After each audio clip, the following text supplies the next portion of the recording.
Welcome back to my channel Gunnu Muddu vlogs. और हम वापस से आ चुके हैं। बाबा जी का फोन आ गया, कोई बात नहीं। और क्या बोल रहे थे, हाँ आज तीज है इसलिए मम्मी इतने रेडी हुए हैं और मम्मी ने मेहंदी भी लगाई है। हम लोग ऐसे घूमने जा रहे थे नॉर्मली।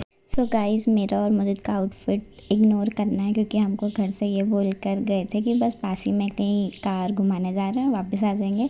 तो हमने बस लोगो टी शर्ट जो घर में डाल रखे थे उसी में चले गए और फिर बाद में प्लान बना कि हम तिनसा फॉल घूमने जा रहे हैं।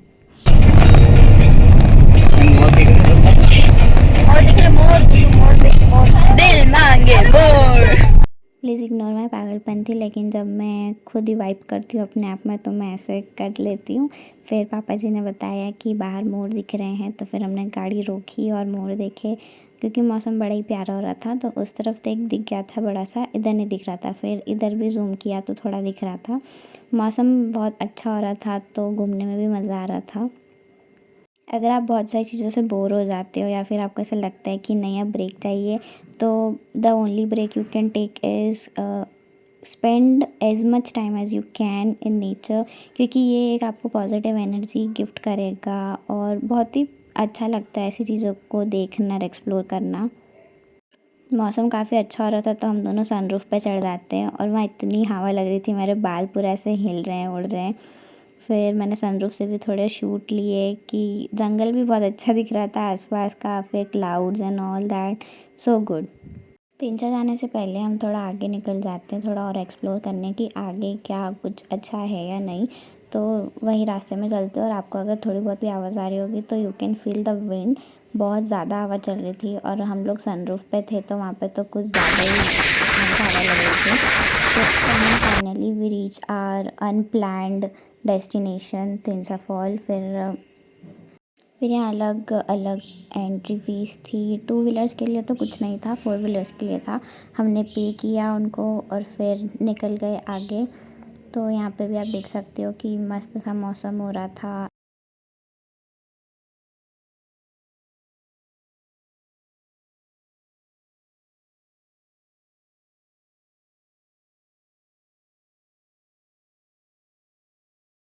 सो finally we are seeing the view of Tinsa fall. ये तिनसा फॉल का पूरा व्यू है, एक बड़ा सा पहाड़ी कह लो। फिर यहाँ पर एक वाटरफॉल है प्यारा सा। यहाँ पे कुछ ऐसा हुआ था जो आप लोगों के साथ भी बहुत बारी हो चुका होगा या फिर होता ही होगा। तो यहाँ पे मैंने अपने मम्मी पापा की बहुत अच्छी अच्छी फ़ोटोज़ खींची थी और मैं और मुझे फ़ोटो खींचने ही लगे थे खुद की, तो ये कार आगे बढ़ा लेते हैं।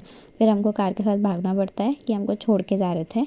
फिर एक बंदर हमारी डिक्की पे ऐसे चढ़ रहा होता है, बच्चा ही होता है छोटू सा, क्यूट लगता है पर वो मेरी कार कुछ ज़्यादा ही अच्छी लग रही थी। और यहाँ पर बहुत सारे बंदर थे, मस्ती कर रहे थे बहुत ज़्यादा। कोई किसी की बाइक का कवर फाड़ रहा है, कोई किसी की कार पे बैठा है। और यहाँ से मेरी कार इतनी छोटी लग रही थी। फिर हम यहाँ पे बंदर भगाने चले जाते हैं। हाय गाइस, हम बंदर भगाने जा रहे हैं। खुद ही भाग गए वो देख के, भाग गए देख के, दूसरी गाड़ी पे चढ़ गए मेरे दोस्त।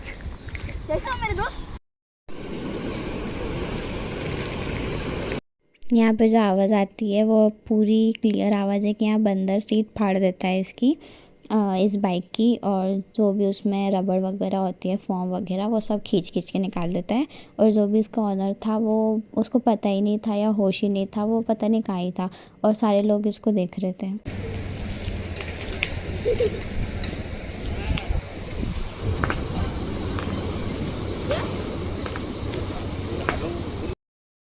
फिर यश भैया, मैंने और मुदित ने मैगी के लिए ऑर्डर दिया था और हमारे यहाँ मैगी बन रही थी। और पापा जी को भुट्टा खाने का मन था तो वो भुट्टे का ऑर्डर दिया उन्होंने। और फिर वो खुद ही बैठ गए सेकने के लिए कि मैं ही सेक लेता हूँ। और वो खुद ही सेक रहे थे यहाँ पे भुट्टे। हम लोग की मैगी रेडी थी, फिर भुट्टा भी बन गया था, सीख गया था मतलब। और फिर हमने बंदरों की मस्ती एंजॉय करी खाते खाते। ये लोग बहुत मस्ती कर रहे थे, कूदाकारी कर रहे थे। और जो भी शॉप्स लगी थी वहाँ पर पहले तो नहीं आ रहे थे, फिर उसके बाद वो अटैक करने लग गए थे। तो पापा यहाँ पे लकड़ी पकड़ के खड़े हो गए कि मारने के लिए, डराने के लिए ऑफ कोर्स। फिर हम वापस रिटर्न आने लगे हमारे घर की तरफ। तो भैया कार चला रहे हैं, पापा जी बैठे हैं, मम्मी कुछ तो कर रहे थे। फिर मम्मी को मैंने बोला कि मम्मी बड़ी हो, ना रही हूँ। फिर गाने सुनते सुनते घर आ जाते हो। और ये व्लॉग मैंने काफ़ी लेट डाला, उसके लिए सॉरी और बाय गाइस।